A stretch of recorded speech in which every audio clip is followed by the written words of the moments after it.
Have you ever wondered what the moon smells like? You're not alone. It might sound like an odd question at first. After all, the moon is 384,400 kilometers away, and no air exists on it to carry any scent.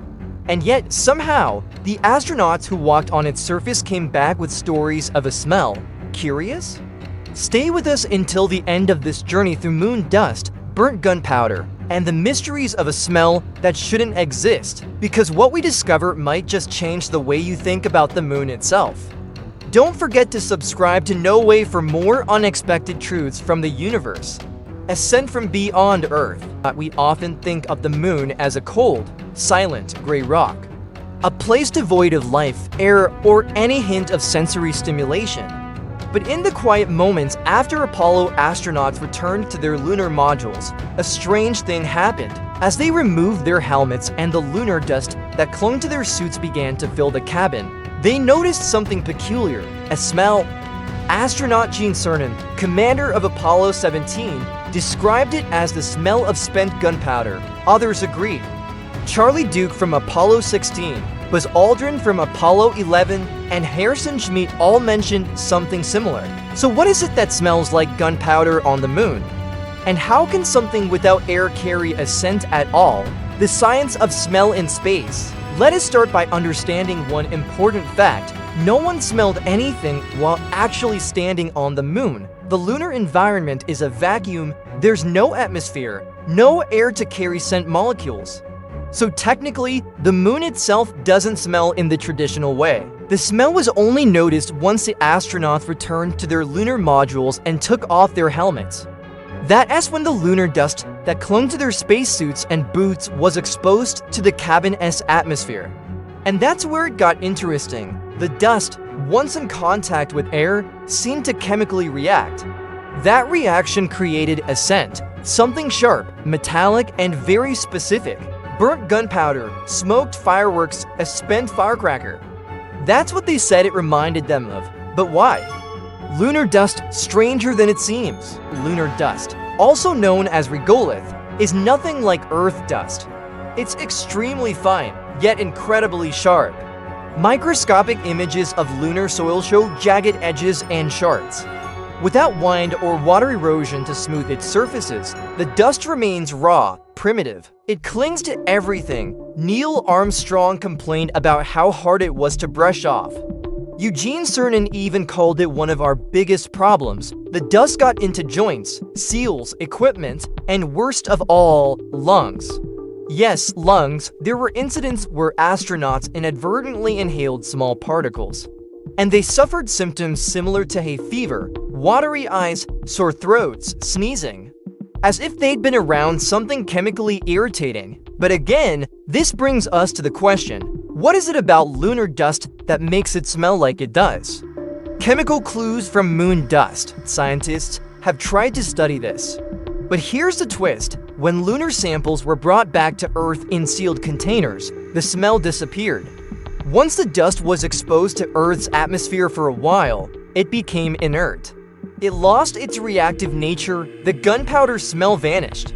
This left researchers puzzled. What they now believe is this. When lunar dust is exposed to oxygen for the first time, after millions or even billions of years without it, a chemical reaction occurs. Volatile compounds in the dust may oxidize instantly, releasing molecules similar to those found in burnt gunpowder. And the astronauts were the only ones to ever witness this firsthand. It's a scent that can never be truly replicated on Earth. Once the sample stabilizes, it loses that ancient reaction. It becomes silent again, moon smell and memory. For the astronauts, this smell became something unforgettable. A surreal experience that connected them to the moon in an oddly intimate way.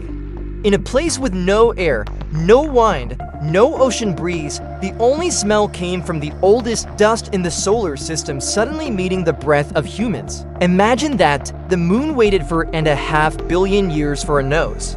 And what it gave us was not the sweetness of flowers or the freshness of rain.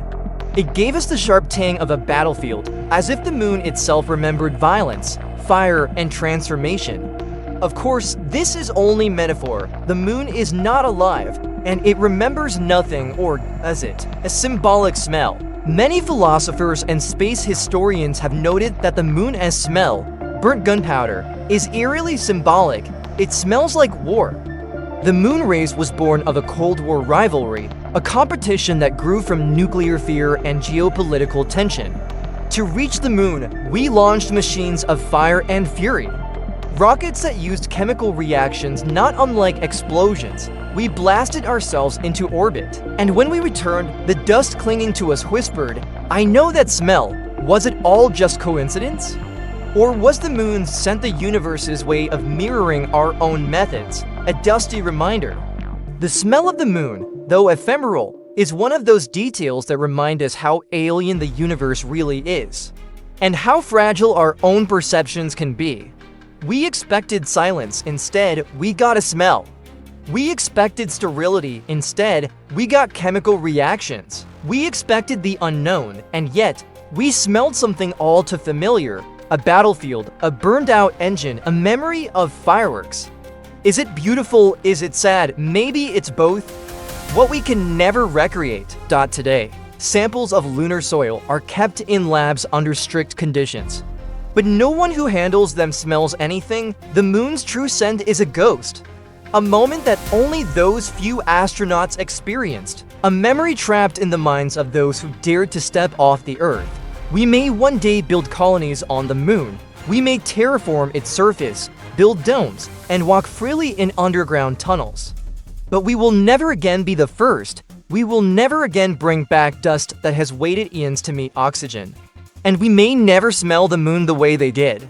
Final thought. It's poetic, isn't it? That our first sensory impression of another world wasn't a sight or a sound, but a smell. And not just any smell, but one that reminds us of the very essence of conflict and power. Maybe the moon isn't just a rock in the sky, maybe it's a mirror.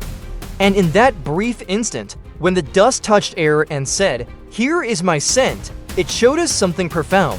Even silence can speak, even dust can remember. And even a place without air can still leave us breathless. If this story moved you, made you think, or changed the way you look at the moon, consider subscribing to No Way. We bring you the mysteries that hide in plain sight, the questions you didn't know you had, and the answers that leave you in awe.